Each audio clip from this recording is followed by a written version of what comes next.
Oi, pessoal, tudo bem? Boa tarde, primeiramente, né? Estamos aqui para a aula de História e, conforme eu tinha combinado com vocês na aula passada, na aula de hoje nós teríamos um bate-papo, né? Um diálogo através de videoaula aqui no YouTube. Então, a aula de hoje ela vai ser por meio desse vídeo do YouTube, certo?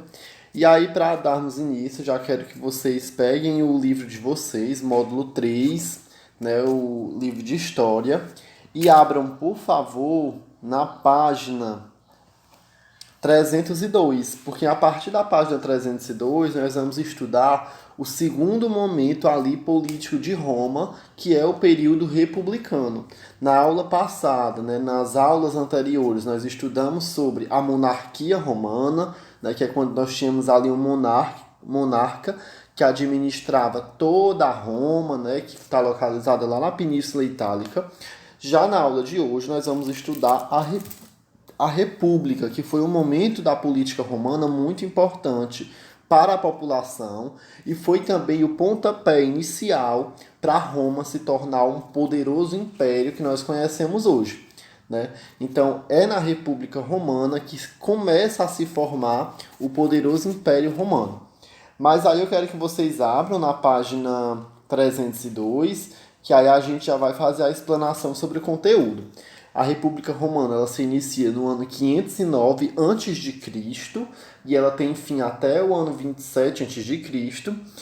E é interessante para a gente iniciar a aula a gente já entender o termo república. Né? Se vocês quiserem acompanhar aí na página 302, tem um box amarelo lá em cima que está explicando. Né? República, ela vem de uma expressão que em latim é res publica, ou seja, coisa pública. Então, república se refere a algo que é do povo. Né? Quando a gente fala em monarquia, nós estamos falando de um governo que ele é administrado por um rei, unicamente por um rei, por um monarca. Quando a gente fala em república, nós estamos falando em coisa pública. Eu não estou querendo dizer que esse significado de república que existia na Grécia, na Roma Antiga, desculpa, e que existe atualmente é o mesmo, né? Por quê? Porque na época república significava coisa pública justamente para dar a entender, né, para passar a imagem de que a administração deve ser do povo e para o povo, né?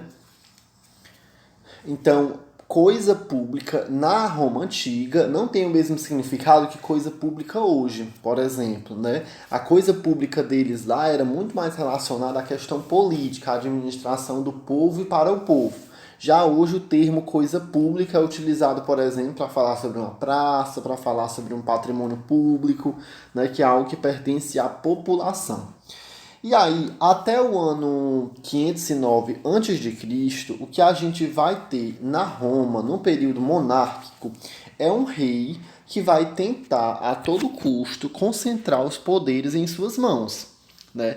E dessa forma, ele vai tentar barrar outros poderes, como por exemplo o Senado Romano, que nós estudamos. Né? O Senado Romano era um conjunto de homens, né, anciãos em sua maioria, que organizavam algumas leis, organizavam algumas partes administrativas de Roma. Então o rei ele tentava controlar esse Senado. Só que, quando o Senado percebeu que eles estavam com os poderes sendo reprimidos, que eles estavam sendo controlados ali pelo rei, eles decidiram depor o rei, apoiado pelos patrícios, que era a parcela mais rica de Roma. Dessa forma, quando o rei ele é deposto, ele perde o seu trono, o Senado ele assume o governo. E aí ele põe fim à monarquia, né, que é o governo do rei, e ele dá início à República Romana. E aí nós vamos estudar agora, né, as principais organizações, instituições dessa República Romana, né? Ou seja, a estrutura política de Roma. E vocês vão poder acompanhar isso tanto aqui no slide, né, como também no livro de vocês. Né? Na estrutura política da República Romana, a gente vai encontrar primeiramente o Senado, né, a primeira instituição, e ela é formada, em sua maioria, né, por patrícios com cargos vitalícios, ou seja, aqueles ricos, que não perdem o poder sob hipótese nenhuma. E eles tinham grande influência em qualquer assunto que surgisse na Roma Antiga, né? Eles eram ouvidos, tinham suas causas atendidas, e eles eram quem controlavam, de fato, as principais pautas, né, para a Roma Antiga. Eram eles também que geriam as finanças públicas, eram eles quem criavam as propostas de lei, eram quem fiscalizavam os magistrados, né? Eram eles também que dirigiam a política externa. Quando eu falo política externa, eu estou falando principalmente da questão mercantil, né, econômica. Vamos lembrar também que a Roma está localizada em meio a terras totalmente de relevo de difícil acesso, né? Por exemplo, montanhas, muitas chapadas, muitos planaltos. E também está localizado em muitas ilhas, né? O território romano ele é fragmentado em várias ilhas. Então é necessário ter uma política externa bem definida. E eram eles também que nomeavam os governantes, né, os governadores das províncias romanas, certo? Então o Senado, ele basicamente tinha o mesmo poder político hoje de uma Assembleia Legislativa, né, dos deputados e dos vereadores.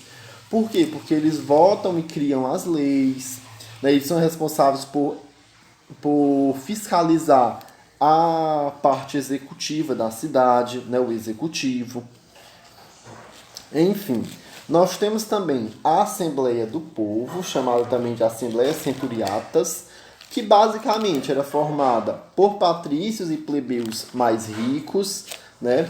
Eles tinham alguns representantes da cúria, ou seja, que tratavam assuntos religiosos, tinham também representantes das tribos, que eram aqueles territórios tanto no campo como nas cidades, e eles também tinham representantes das centúrias, né, que era das forças armadas, do poder romano. E eles basicamente elegiam os magistrados, que eram aqueles funcionários do governo, eles votavam as leis criadas pelo Senado, e eles também elegiam os magistrados, e basicamente eram formados por um conjunto de cidadãos, certo? Essa Assembleia Centuriatas. E por último, nós vamos ter o poder executivo da Roma, que são os magistrados, né?